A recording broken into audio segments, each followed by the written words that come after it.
So guys, for the first method, you want to go to search and type in manage advanced sharing settings. Click on it. And now once you're on this, you want to expand all networks. Now you want to find password protected sharing. You want to turn this off.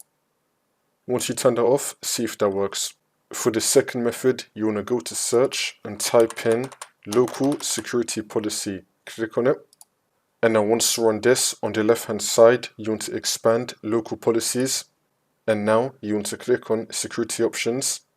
And now this will appear on the right side. You want to find this right here. Accounts, limit local account use of blank passwords to console login only. Double click on it.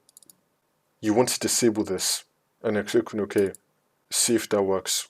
For the last method, go to search and type in services. Click on it. Once you're on this, you want to scroll down until we find credential manager. Here it is. Double click on it.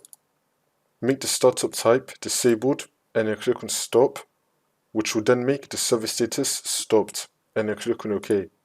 Then you want to restart your computer, come back into Windows, and then hopefully this will fix your problem.